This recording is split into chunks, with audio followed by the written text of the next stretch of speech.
This video is sponsored by Geek Fuel, where new customers can get 25% off their purchase by using the link in the description below. That's geekfuel.com/25bang.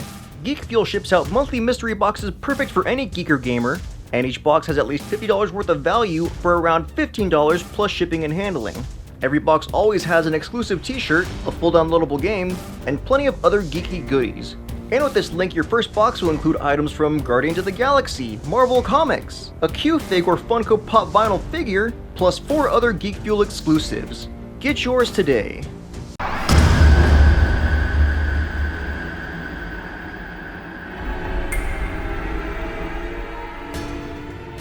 The Dark Tower is the latest film adaptation of a Stephen King novel and is considered to be the magnum opus of King's career. The Dark Tower is actually a sequel to the 8 or 9 Dark Tower books, but because of its unique story, one does not absolutely have to have read the books before watching this film, although trust me, it will help a lot. But if you haven't read them, or even if you have, the ending of the Dark Tower film does leave many questions unanswered and is kind of a wait, that's it, ending, and really fails to go deeper into the Dark Tower novel lore as far as who these people, places, and things really are. You know what, I'm not even calling this an ending explained, I'm calling this video a whole movie explained. Wait, no, then cause this would be longer than the actual hour-and-a-half film. Okay, scratch that. Same drill. Quick breakdown leading to the film's conclusion, news about what's planned for the future of the Dark Tower on film and also on television, and we'll discuss some Easter eggs along the way. So spoiler warning to the film as well as the books because we'll be diving into the novels to explain some of the details about the movie. The Dark Tower films open with the text reading, "The Dark Tower stands at the center of the universe protecting us from darkness, and is said that the mind of a child can bring it down. Enter the Man in Black, played by Matthew McConaughey, an evil sorcerer described as worse than the devil himself. At a place not explained in the film, but is called Al Ghul Siento, aka Blue Heaven. Not sure why, wasn't blue at all. Lies! Anyway, at this place there are many children who are actually known as breakers, or telepaths from different worlds that the Man in Black uses in an effort to destroy the beams holding up the Dark Tower. He wants to take down the Dark Tower because, like the opening text says, he actually wants to bring about darkness and death to all worlds. Enter Jake Chambers, who awakes after seeing this event in his dreams, and all in New York is rocked by an earthquake because of the damage the Man in Black is inflicting on the tower. Jake is not a normal kid. He's been having these dreams for a while and always draws them to find a connection. His mother, his stepdad, and even his best friend all think he's batshit crazy. But what Jake actually has is a shine, or shining, better explained as psychic abilities. If that sounds familiar, it's because in Stephen King's other novel-based film, The Shining, little Danny Torrance has the same exact power, although not to the same degree as Jake Chambers. You see, in the Dark Tower novels and films, all of Stephen King's other books exist. The world Jake is on is known as Keystone Earth. Think of this like the Marvel Cinematic Universe. It takes place in New York, but just a slightly different version. As for other Stephen King properties in this universe, you'll recall Easter eggs from It with the Pennywise sign, the Overlook Hotel photo from The Shining in Jake's therapist's office, and early on in the film we see a dog that looks a lot like Cujo, and Jake's friend playing with a toy model of a '58 Plymouth Fury, the same car from Christine.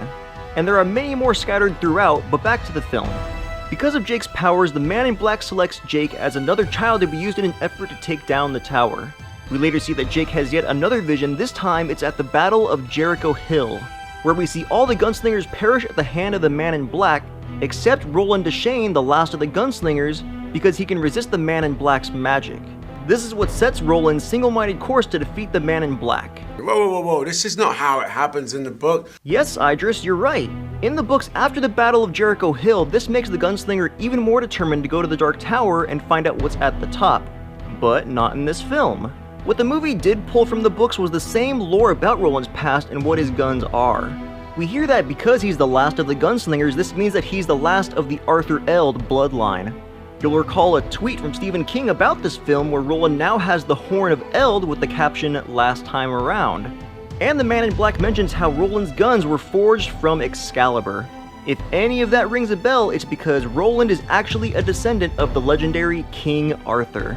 Not to be confused with this disappointment. But while the Dark Tower novel exists in the same universe as other Stephen King books, King has managed to work in other stories from King Arthur, The Wizard of Oz, and even Harry Potter. But again, back to the film. So many of Roland's possessions were passed down through the generations and some modified. After Jake's vision of this battle at Jericho Hill, we hear the famous first line from the first Dark Tower book: "The man in black fled across the desert and the gunslinger followed." Without ruining how it ends, this line is also famously featured in the 7th Dark Tower book. And because of Jake's trouble in school, he has been set up with a troubled youth program that actually turns out to be a front for another name not again mentioned in the film, who only people who had read the book would recognize by their name badge and van, the Sombra Corporation.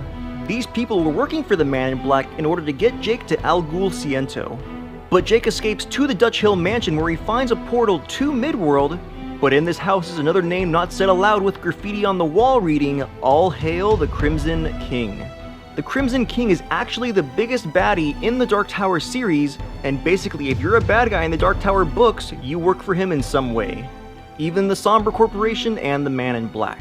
As Jake enters the portal to Midworld, eventually the gunslinger finds him, and now the Man in Black is after Jake because of his powerful shine, with the Man in Black believing that he can take down the tower with Jake alone.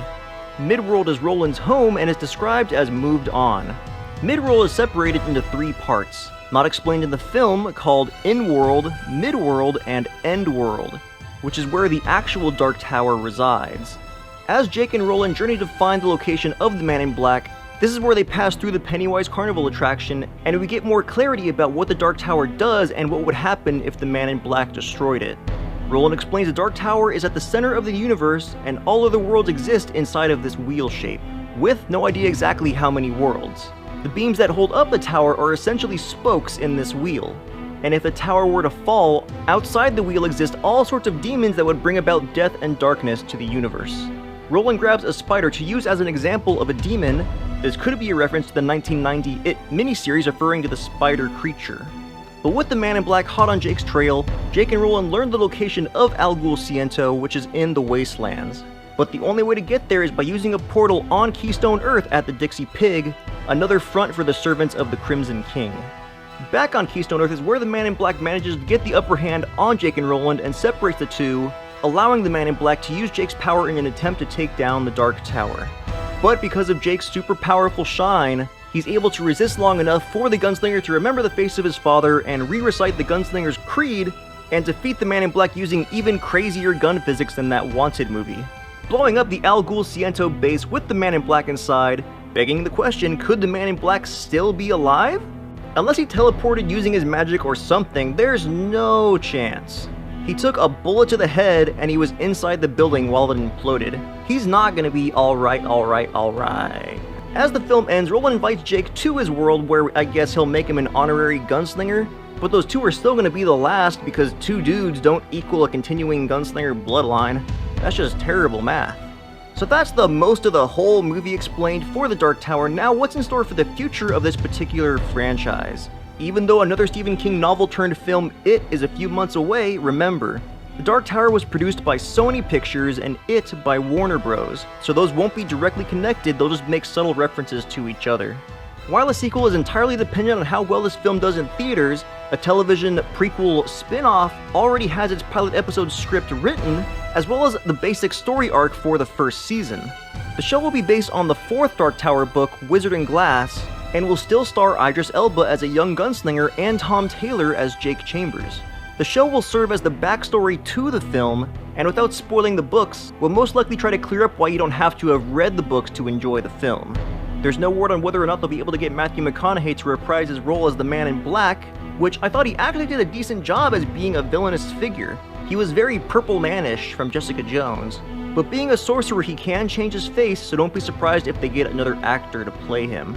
The TV series is set to release in 2018 on HBO, and again, no word on a Dark Tower film sequel, or whether we'll actually get to see the inside of the Dark Tower as was Roland's original purpose, or see the villainous Crimson King, but if anything changes, I'll be sure to let you all know here first. And that's the Ending Explained, breakdown, and future of the Dark Tower. Be sure to like, comment, and subscribe below, and tell me your thoughts on the film.